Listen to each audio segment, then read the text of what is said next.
guys, assalamualaikum warahmatullahi wabarakatuh. Selamat datang lagi semuanya para pemirsaku yang cantik-cantik, yang budiman, yang aduhai. Gimana kabar kalian? Semoga sehat selalu dan semoga kalian dijauhkan dari segala macam penyakit, apalagi itu penyakit cacingan, please. Oke guys, kali ini kita akan mengupdate mengenai Nikita Mirzani dan juga Doktif. Wah, kira-kira ada apa ya? Kita akan langsung bahas aja deh. Takutnya kelamaan kalian terlalu ngedengerin bacotan gue yang nggak penting banget gitu ya. Oke, yang pertama kita akan bahas Doktif dulu. Yang gue denger kemarin beliau ditolak untuk menjadi saksi di persidangan Iza Zeka bersama Purnama Sandi atau Sandi Purnama. Aduh, gue suka kebalik-balik kalau ngomong ya.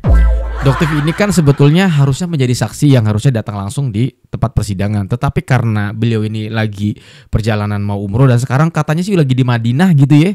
Ya di sana gitu, jadi hanya lewat Zoom gitu ya. Tapi sayangnya beliau sempat ditolak karena pihak Iza Zeka tidak mau Doktif menjadi saksi. Kalau yang namanya Doktif turun tangan turun gunung itu pasti banyak yang terketir. Ya karena kita tahu semua lah, Doktif ini banyak banget yang pengen membungkam beliau. Ya termasuk Nikita Mirzani juga pengen dibungkam gitu ya. Datang ke sidangnya kamu ke Sahrul. Oh Sahrul panggilannya ya, maaf ya. Ya. Itu Doktif akan bongkar dan Doktif akan tanya gimana kasusnya kamu tentang penistaan agama. Oh, penistaan agama. Kamu berangkat ke sini menggunakan baju gemes dan beribadah seperti seorang wanita. Ya, kamu masuk ke dalam softnya wanita. Kalian tahu nggak guys, dia itu di dalam penjerong, tidak, jamaah wanita nggak mau nerima dia. Akhirnya dia sholat sendiri di selnya dia. Kenapa? Karena jamaah wanita ya di LP itu nggak mau nerima dia. Kalian bayangin nggak dia bisa sholat di Masjidil Haram, di Masjid Nabawi dengan menggunakan gemes sebagai seorang wanita. Itu bener-bener penistaan agama loh. Gitu. Tapi sampai sekarang dia masih petentang-petenteng guys. Kok bisa? Gitu. Makanya Doktif maunya juga mau menanyakan tuh di persidangan. Ternyata mereka takut ditolak ternyata Doktifnya. Gitu. Padahal Doktif udah siap. Ngapain Doktif takut ya guys ya? Doktif mah siap. Sini Doktif jabanin. Kamu yang membahayakan masyarakat Indonesia. Sini. Gitu. Kamu kan yang minta-minta duit sama mereka. Dan kamu yang menuduh Doktif dibayar 2 miliar. Sampai sekarang, sampai detik ini guys ya. Sampai detik ini Doktif tidak mengenal yang namanya Sandi Purnamasari. Doktif mengenal yang namanya Gilang. Itu pun baru banget. Dan Doktif menemui Gilang itu di Polda Jatim pada saat Doktif BAP sebagai saksi. Karena Doktif nggak terima. Doktif dibilang dibayar 2M sebagai anak buahnya MS Glow untuk menghancurkan brand-brand lain. Itu fitnah yang keji. Jadi nggak ada yang ngebayarin Doktif ini, nggak ada. Kemana-mana ya. Jadi jangan pada sok tahu. Nah, terutama si Sahrul ini. Gitu, dia bilang kalau Doktif dibayar sama MS Glow tapi dia pakai plesetin Doksulatif. Jadi yang membuat Doktif itu bersumpah dengan Al-Quran itu karena pernyataan dari seorang Sahrul. Gitu. Cuman Doktif sekarang sudah gemes banget ini. Udah gemes banget pengen sidang, ditolak Doktif. Takutan mereka. Kalau nggak salah di situ juga ada Bunda Elsa. Ya, Bunda Elsa juga ada tuh di situ tuh. Datang ke sidangnya kamu. Berarti pada kumpul ya di sana ya, para itu gerombol. Kalian kan suka pada panggilnya kan gitu, gerombolan sirkus katanya. Kalau gue sih bukan bilangnya gerombolan sirkus, ya gerombolan anu lah. FS ke Malang, iya sayang. Jadi si FS ini kan bestinya dari si Sahrul. Bestinya dari Sela Sokia. Ingat nggak kalian pada saat Doktif dipersekusi oleh SS, FS ini datang ke Polsek Pulau Gadung. Gitu, datang ke Polsek Pulau Gadung untuk mendatangi Doktif. Entah mau apa, mungkin mau mendatangi Sela Sokia juga kali ya. Gitu. Jadi itu memang bestinya. Begitu juga dengan Sahrul. Jadi Sahrul ini juga bestinya. Jadi mereka ini kan dia bilang satu geng guys. Jadi satu grup. Gitu. Mereka ini satu grup. Loh ya apa nih Dok nggak ke Malang? Doktif lagi di Madinah sayang, gimana mau ke Malang? Gitu ya. Pasti digoreng. Jadi yang orang-orang yang otaknya nggak nyampe, itu pasti dibilang Doktif ini kabur gitu. Doktif ini pasti begitu. Padahal sebenarnya Doktif ini ibadah umroh ya. Okay. Tapi nanti padahal yang takut kan mereka. Kenapa? Doktif udah siap di sini. Ini mungkin kalian nggak tahu ya. Nah ini nih. Jadi Fitri Salhuteru ingin menghubungi Doktif, ingin bertemu dengan Doktif. Oke. Gitu melalui Dr. Eccles. Oke. Tapi Doktif bilang ke Dr. Eccles bahwa beliau ini banyak membuat Doktif merasa tersinggung sekali. Oke. Gitu. Jadi ya biarkan proses berjalan. Doktif nggak mau ditemui. Kenapa? Nanti akan jatuhnya fitnah. Oke. Gitu. Doktif nggak mau. Setiap Doktif buka komunikasi pasti nanti dikarang-karang jadinya. Ceritanya jadi jauh dari cerita aslinya. Oke. Itu apalagi mereka ada di kubu Sela Sokia, kubu Sahrul penista agama. Oh maaf, sorry Doktif nggak mau berhubungan dengan kalian para penista agama dan agamanya Doktif. Kalian menghinakan agamanya Doktif, ya sorry aja gitu. Oke. Jadi kalian tahu ya saksinya ya guys. Kalian saksinya kalau Doktif tidak takut menjadi saksi di persidangan kakek Sahrul, MS Glow sekarang, dan Doktif tidak pernah disuruh, demi Allah, ini di tanah suci Madinah, tidak pernah sedikit pun Doktif disuruh oleh Mas Gilang atau Sandi. Oke.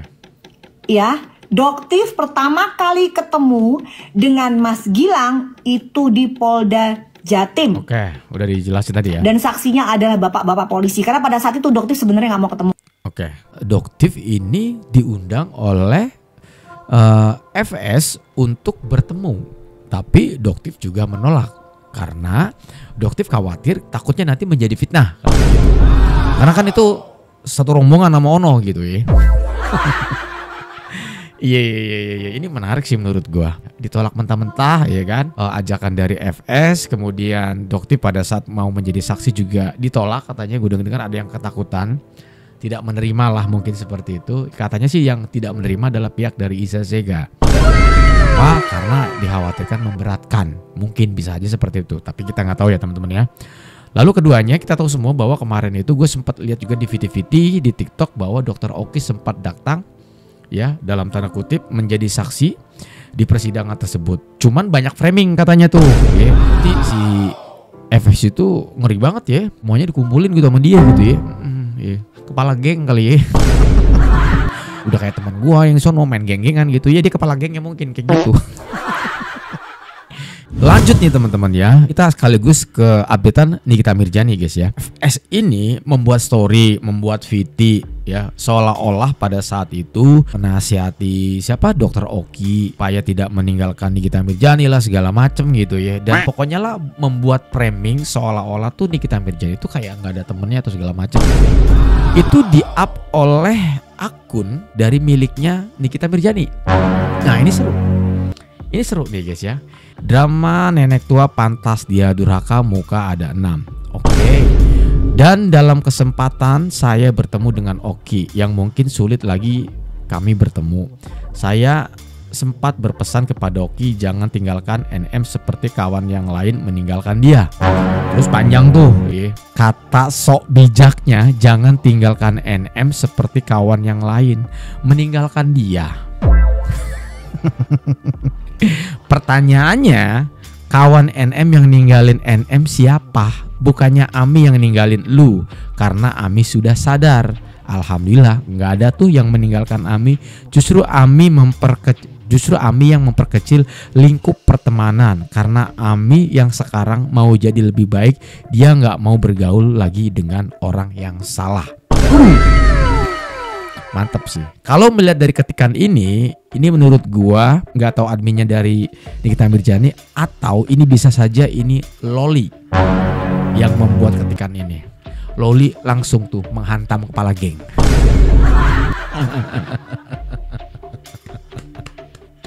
Gokil Loli, bravo.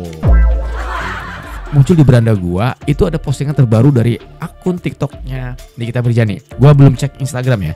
Yang pertama ini ada sebuah postingan, ini ya masih satu hari yang sama ya hari ini. Gua tag video ini kurang lebih sekitar jam Ya jam 10 malam lah, berarti belum lewat ya teman-teman ya. Bukan masalah dengan fisiknya.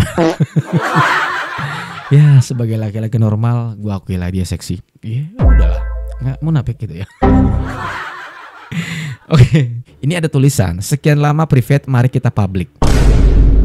Pertanda apakah ini? Biru ya langitnya gitu. Judul dari video ini gitu ya. Kira-kira menurut kalian ini pertanda apa?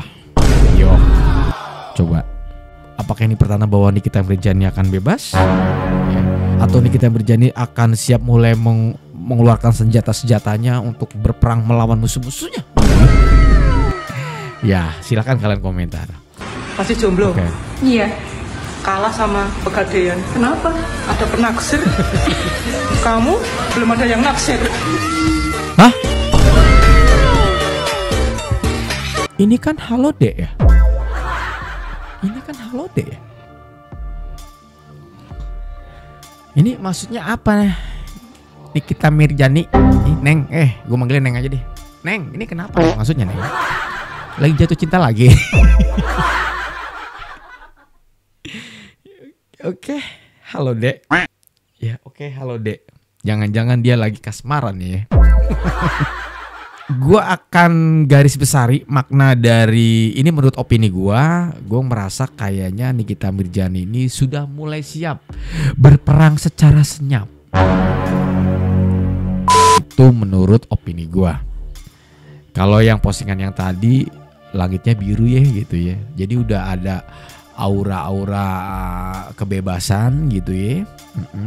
Kalau yang ini gue ngerasa kayak Nikita Mirzani itu mulai berperang secara senyap. Karena memang kita tahu apa yang kita lihat, apa yang kita dengar, termasuk juga mengenai updatean yang kemarin sudah rilis juga. Kalau menurut gue Nikita Mirzani nggak disebut-sebut sih kalau menurut gue. Tapi nggak tahu kalau mungkin gue ada yang terskip ketika gue nonton. Gue ngerasa kemarin itu nggak ada yang disebut-sebutkan ya. Tapi kembali lagi ke postingan ini, jadi gue ngerasa kayak Nikita Mirzani ini lagi mulai berperang secara senyap. Gokil banget sih. Wah. Udahlah gas nih Ki, ayolah gas, pengacaranya gas dong. Aduh, ya senyap-senyapnya jangan sampai senyap banget gitu loh. Kita pengen denger updatean gitu ya. Iya, gue ngerti sih ini perang senyap gitu, tapi gatal gitu kita tuh sebagai netizen gitu ya. Ini gue ada satu video sebelum gue closing video ini. Ini ada si Pandan. Gas. Kalau gue di posisi elu sih, gue gak mau masuk penjara sendiri. Dengerin dulu ya. Walaupun ditemenin sama si Babu tadi kan, Ismail, gue gak mau masuk penjara sendiri. Gue akan bongkar semuanya dari A sampai Z ya. Siapa yang nyuruh gue, kenapa gue mau, siapa dibalik pemerasan ini, siapa dibalik pengancaman ini, siapa. Pokoknya gue akan ngomong. Gue gak mau dong masuk penjara sendiri. Enggak, gue gak mau. Enak aja yang nyuruh lo. Sekarang dia bisa santai, bisa manja-manja, bisa meluncing skincare. Tahu di mana? Di bui, terus dihujat. Jangan jadi orang bodoh. Kalau gue sih bakal buka suara, gue akan ngomong ke Polela. Semuanya gue akan ngomong. Jadi beramai-ramai say. Di luar rame, di dalam rame. Dan kau tahu apa? Nih, gue kasih tahu. Paham nggak dengan statement dia guys? Gue hitung sampai 3. 1, 2, 3. Inilah sifat aslinya dia.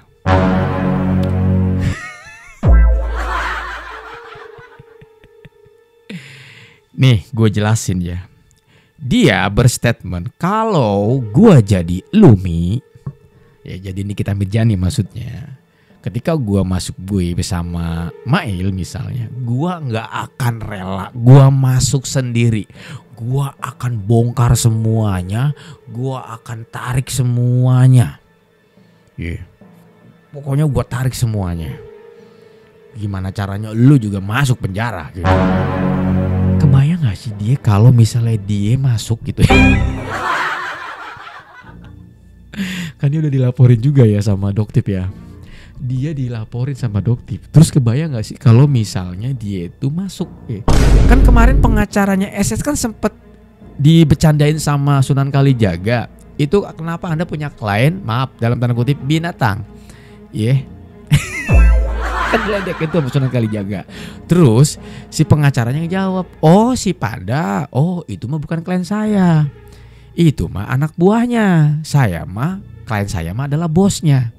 Yang artinya yang mempunyai kuasa penuh itu adalah bosnya. Lah kebayang kalau misalnya dilaporin sama doktif ya, atau laporan doktifnya itu masuk nih, ya kan dia masuk nih misalnya, kan nggak ada yang ngurusin, pasti dia keluar dong, keluar guys, dipanggil bosnya dibawa-bawa pasti. Makanya hati-hati itu siapa bosnya, hati-hati. Itu sebetulnya harusnya kalau bosnya nonton, wah ngeri banget gue punya anak buah. Kalau dia ditewak, diciduk, lah nanti keluar gue ke bawah-bawah. Segala semuanya tentang bisnis gue dari acak-acak lagi. Ya warning aja sih, hati-hati gitu. Orang dia punya setan begitu, udah punya niatan. Walaupun itu diibaratkan ke Nikita Mirzani, tapi menurut gue itu adalah sifat aslinya guys. Woi bosnya ini, tolong ya, gue kasih tahu aja, gue mengingetin. Kalau dia ada masalah, lu dibawa-bawa, bosnya kan lu. Oke lah, lo dianggap bukan bos, lu gerombol aja. Kita aja, thank you so much, sudah diri pamit. Assalamualaikum warahmatullahi wabarakatuh dan bye-bye.